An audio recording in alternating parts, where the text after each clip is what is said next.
I feel like women are literally designed, like in the very fabric of their design, are designed to make men better. Because everything men do is reflected. We do it for women, and then we also see what we're embodying be reflected in how women treat us. This is why the top percent get the reaction from women that they do, is because they're masculine. They're obviously, they're, for the most part, not all the time, some people work up to it, but genetically gifted, but they've got the mentality, and the spirit of masculinity is high. And so because they are masculine men, with their shit together, they got a kingdom going on, they're kings, women respond to them. This is why there are no pickup lines. There's nothing you can do to get, literally, two guys can say the same thing in the same context to the same woman, and one who just is more embodying like a masculine presence, big dick energy, right?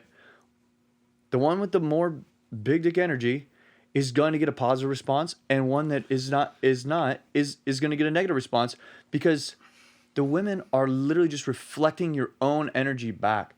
So this is why the epigenetics, and this is why like the improving yourself thing matters, is because you can get out of that bottom, echelon, right? It takes work, and I feel like today that's a lot bigger than it ever has been. I think you kind of like proved my point though. You said that some men work up to it. And that in what way? You said that they have their kingdom, and some men don't start with, they have to work up to it.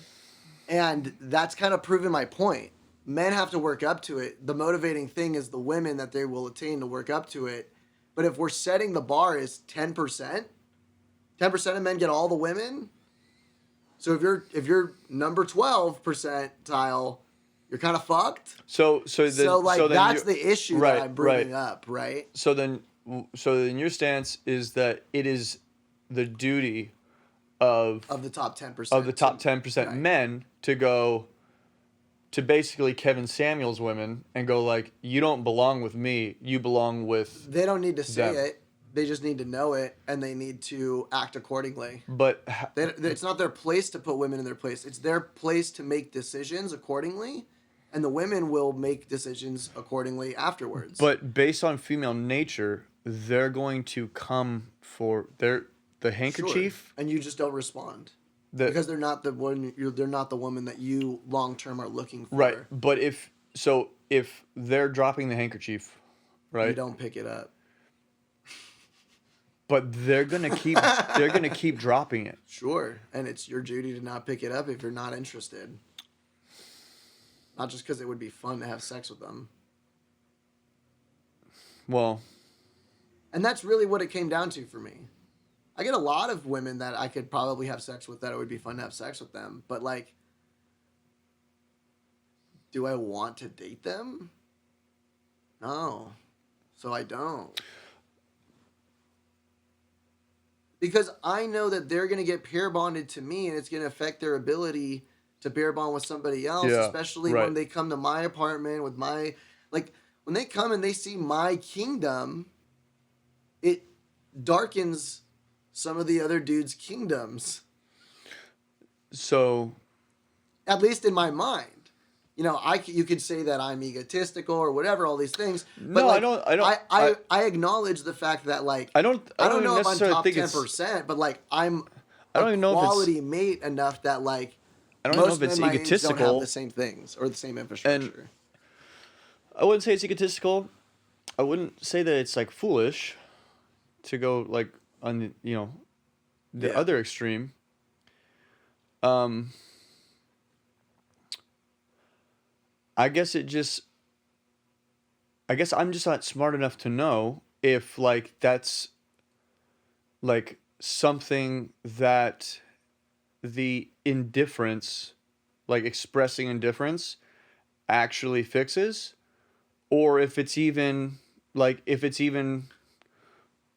possible for to manifest, right? Like, I think we've because expressed a lot of times that women follow men's lead, and I don't think that this would be a scenario. well, that's what I'm saying. I don't It's think like, this would be a scenario that's any different. like I think that the only thing that you could do if you wanted to bring that forward would be like do the Kevin Samuels thing, right? Where you're like, No, I think we need to talk to men about it. I think it's easy to point at women and be like, you need to fall in line and blah, blah, blah, blah, blah, blah, blah. But I honestly think, like, high value men, you guys gotta stop, like, acting like it's a playground out there. Otherwise, none of this is ever gonna be different. We can sit here, we can call, blah, blah, blah, blah, blah. We can fresh and fit this shit all day. But at the end of the day, we're contributing. We're contributing. And so, like, it's not even like I don't see it as men versus women. I see it as like this is men versus men at this point is the way I look at it. And it's like I can't sit here and tell young men at my gym some of the things that like we would say to them and be out there fucking all the 20-year-old women. Do you not feel like that there would be some... Do you feel like it would not generate some complacency to not have a... Because basically, I guess what you're advocating is, in a way, taking out the hierarchy, right?